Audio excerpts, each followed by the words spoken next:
Welcome. Next, we're going to go through data and classify it by a level of measurement. So as we step through our 4 levels, they are a hierarchy, meaning that each one will have all the properties of the previous level along with some additional property. So let's start with our first 2 types, the nominal and ordinal levels. So in my table here, nominal and ordinal will be of the data type categorical. And just as a reminder, another name for categorical data is qualitative data. So either of those describes a data value that's simply a name or a label. And then as we move through our levels, we'll get to our quantitative data types. And another name for these are numerical data types. So these will be our numbers. All right, so let's start with nominal versus ordinal. So both of them will be names or labels. So I'm just going to write yes here for the property they have, and then talk about the difference. So in terms of these names having a meaningful order, at the nominal level, the answer will be no. But at the ordinal level, the answer will be yes. So let's take a look at some examples. So if we were to ask somebody, what is your favorite type of fruit? They might say apple, pear, banana, etc. So they would simply give a name of a fruit. There's no inherent ordering to these names. So there's no reason a banana should come before an apple. It's just the name of a fruit. So I remember name only is nominal versus ordinal. So ordinal, you'll also classify or label or name the observation, but those responses would be in order. So if you ask somebody to rate some desserts, they might say, hey, that one was good, but this one was better, and this one was the best. So those names certainly come in order by how much you liked something. So that's the idea of ordinal. All right, and because they're not numbers, we can't measure differences and there's no zero. So we'll get to both of those. So I'm just going to put no down here. So our lowest level is nominal, just a name. The next level up would be ordinal, a name with ordering to those names. No on the rest. And then as we make our way to numerical or quantitative data, there's definitely a label. Numbers have names, like 5 is a name of a number. So they'll have those properties. Numbers always come in order, so a yes on those. And measurable differences. So we're always able to measure the difference between 2 numbers, yes on those. So the difference between these 2 levels is at the interval level, we say there's no true zero starting point.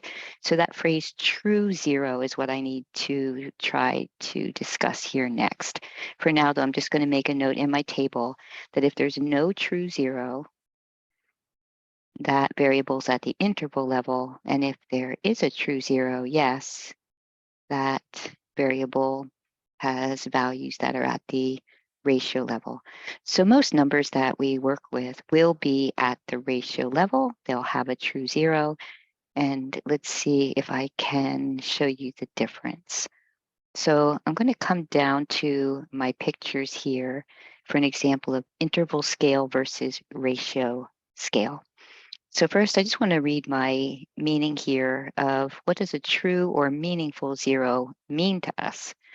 So if we record a value of 0, 0 would have to indicate the absence of whatever it is we are measuring.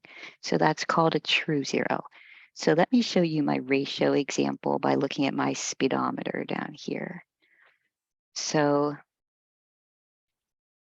if you got in your car and the speedometer read 0 miles per hour, that would literally mean no movement, right? You're measuring your speed or your motion, and 0 would mean you're just sitting there, no movement. So that's what we mean by a true 0. It means there's none of it present. And then, of course, as you would accelerate, you would measure from there. But that 0 starting point means no movement. All right, ratio. So let's look at an example where 0 doesn't mean there's none of the quantity there. So at the interval level, and my example here will be temperature. So we could talk Fahrenheit or Celsius. I'll go with Fahrenheit just for a moment. So in Fahrenheit, water freezes at 32 degrees Fahrenheit. So in here, 32 degrees. Now, it could be 0 degrees Fahrenheit outside, so that would just mean it's really cold. So there's not the absence of a temperature. There's still a temperature outside. 0 doesn't mean there's no temperature, it's just that it's cold. And equivalently on the Celsius scale, so just converting to a different reference point, in Celsius, the freezing point of water is 0.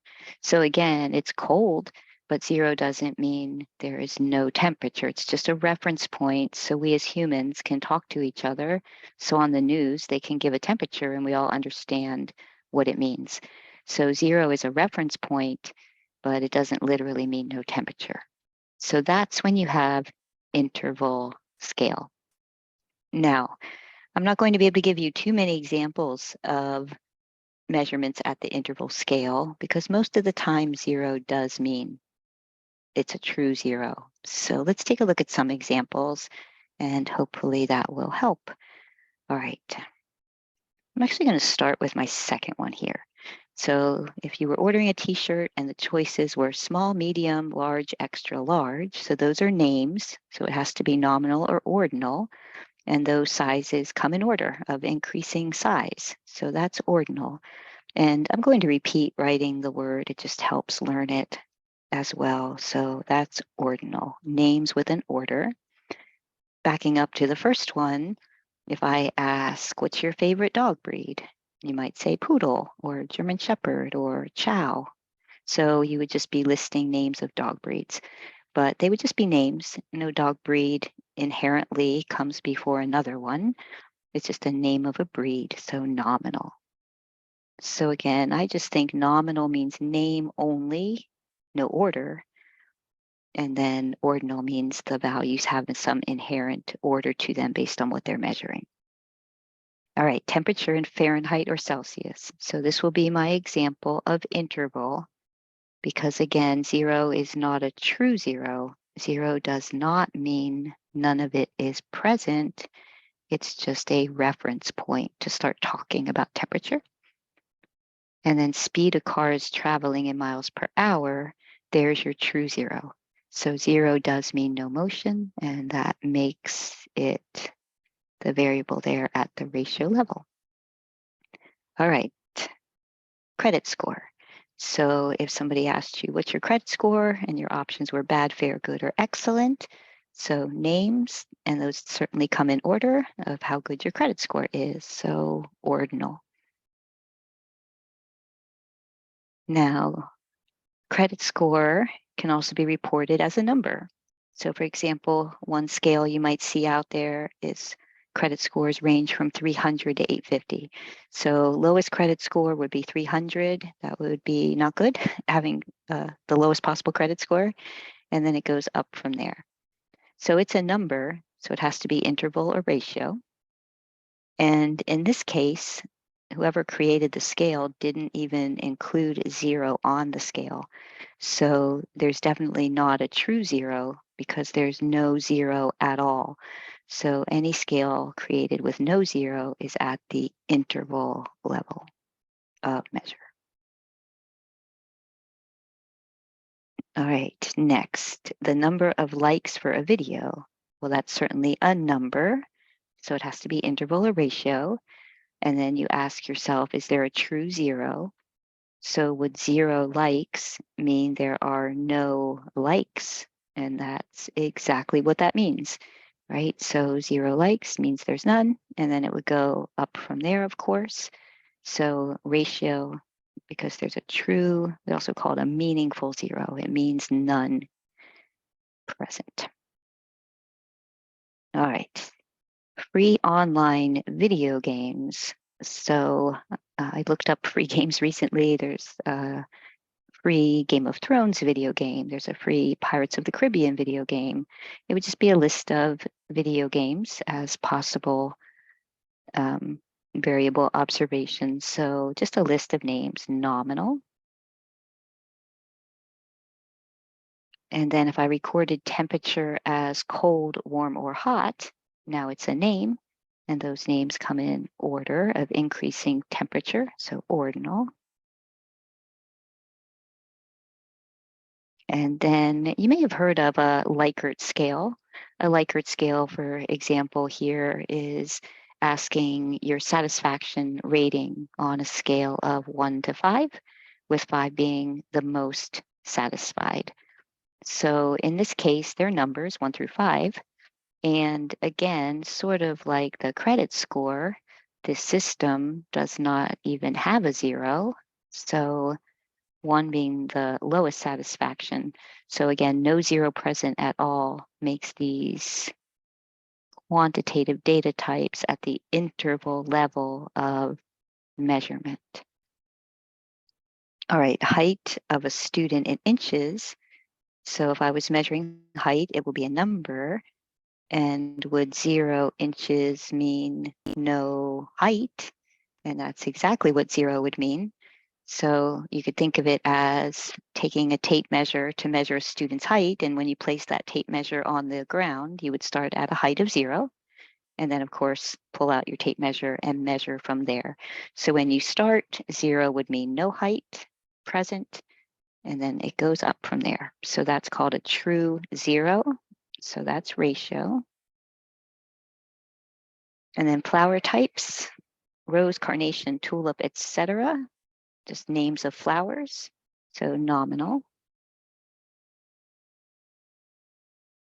And then phone number. So a little tricky here. So phone numbers are not literally numbers, numerical. So numbers here, these are not quantitative. So I know we use the word number, but you don't do math with phone numbers. We don't add them or subtract 2 from them. So a phone number is really just another way of labeling your phone. So instead of calling your phone Fred, it's a phone number.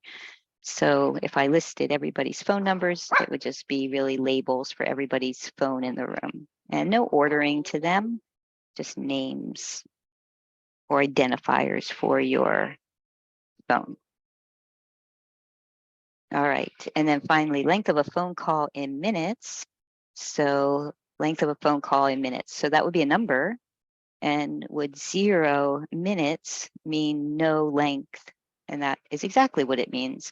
So if you had a stopwatch and you were going to time a phone call, it would start at 0 minutes. And then, of course, it would go from there. So that's called a true 0. 0 means no length yet. And then we measure from there. All right. So hopefully there are enough examples there to give you a feel for our 4 levels of measurement.